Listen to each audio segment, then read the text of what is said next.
I contributed to the destruction of my son's life. He started college last fall, but in November, my 16-year-old stepdaughter accused him of repeatedly abusing her over several years. When I confronted him, he strongly denied the accusations, but despite him being my son, I felt I couldn't defend him against such a serious charge. My wife and I reported him to the authorities. In December, my son was arrested and I refused to bail him out, leaving him in jail for several weeks. By mid-January, he was expelled from his Ivy League school. Later, my stepdaughter admitted that she had lied. She had been involved with her boyfriend and, fearing we would find out, fabricated the allegations. The charges were dropped and my son was released immediately, but the damage had already been done. His college girlfriend ended their relationship and word of the accusations spread, leading his childhood friends to distance themselves, even though I personally reached out to each of them. I contacted the school and explained the situation. While they were sympathetic, they told me he would need to reapply for the next academic year and go through the admissions process again. My son is understandably angry with us. He's moved back home, but refuses to speak to me. Both my wife and I have apologized numerous times. We have also banned my stepdaughter from our home permanently. We have permanently banned my stepdaughter from our home, and she's now living with her father in another state. My wife and I have also decided to completely disinherit her from our wills. This entire situation has been extremely painful, and we've all started therapy. The reality of how much I've damaged my son's life hit me hard when I picked up his first prescription for antidepressants. I broke down in my car. He's the pride and joy of my life. Outgoing, funny, intelligent, and one of the kindest people I know. But when I handed him his medication, I barely recognized him. He locks himself in his room, barely eats, and has lost a significant amount of weight. Every time I try to speak to him, all I see is the anger in his eyes. I don't know if I'll ever be able to earn his love back. I know he spends a lot of time on Reddit, and if he's reading this, I want him to know how deeply sorry his stepmom and I are. I promise I'll do everything I can to get him back into college. While I can't give him back the year he lost, I'll do whatever it takes to make this right. Everything I've ever had has been for him. I hope he'll give me a chance to fix this. I love him so much that it hurts. I've failed as a father, and I just hope that one day he'll be able to forgive me. Tira. I played a role in getting my own son falsely arrested and expelled, and this is my response to his post, TIFU, by helping ruin my son's life. My son is likely to see this on Reddit, and if you're reading this, son, I love you, and I'm truly sorry.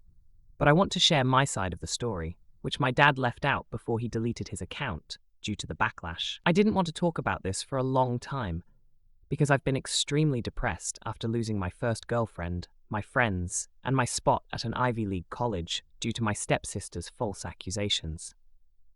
Her lies took everything from me, and my dad and stepmom didn't even give me the benefit of the doubt.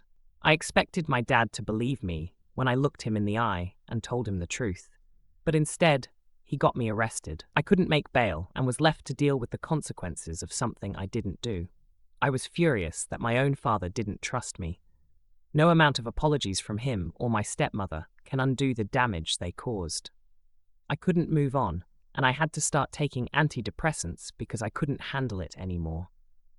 The only person who stood by me was my childhood friend, Ruka, not her real name.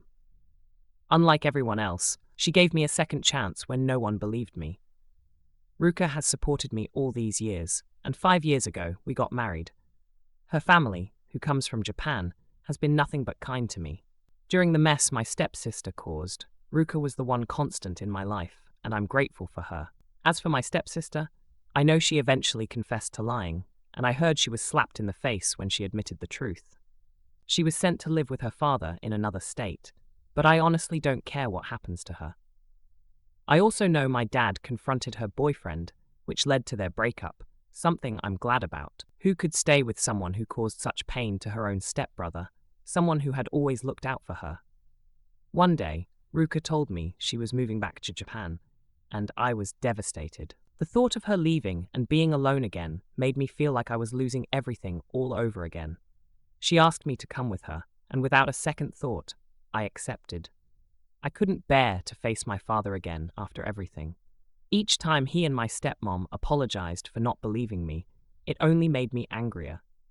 I packed a suitcase, ready to leave, but as I headed for the door, my dad stopped me, asking where I was going. I told him it was none of his business and left. In my rush, I stupidly forgot my phone at home.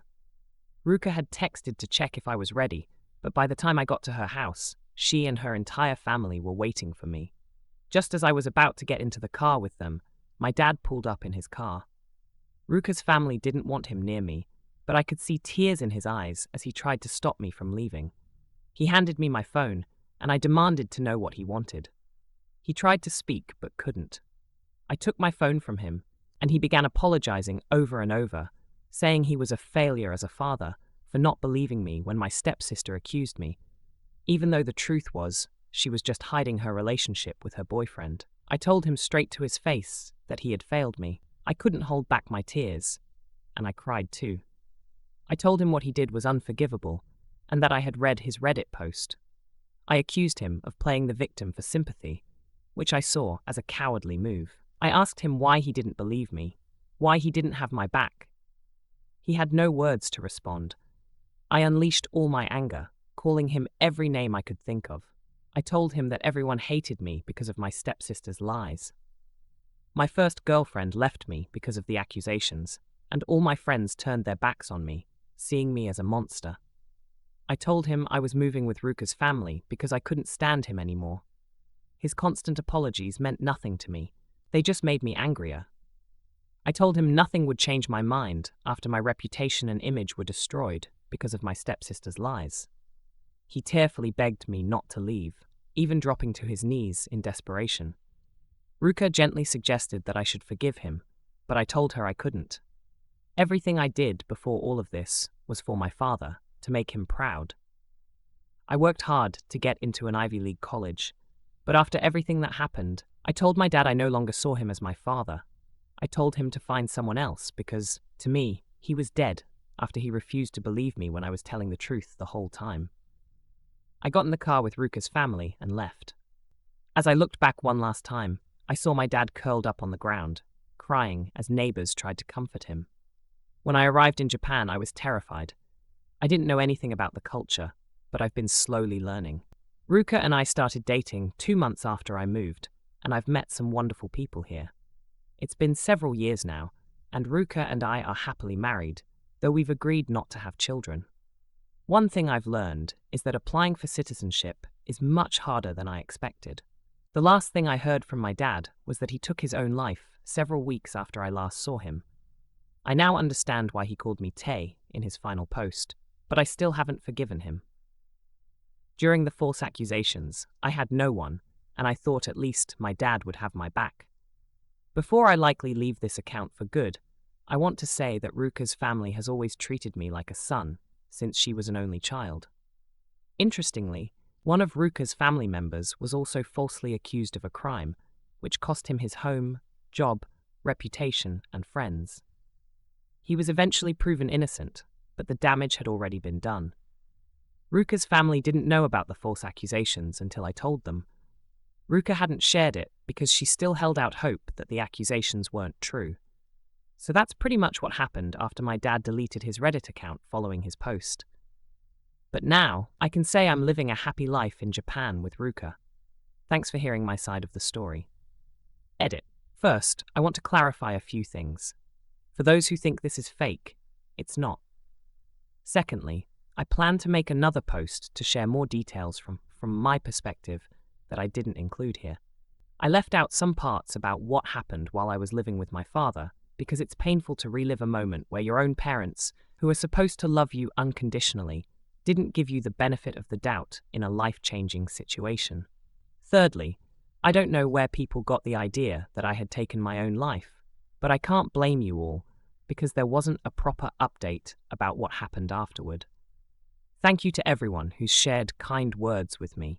I wish I could have posted this sooner to stop the spread of misinformation about me. Thank you again for listening. If you're interested in more stories like this, subscribe to our channel, hit the like button, and share it with your friends.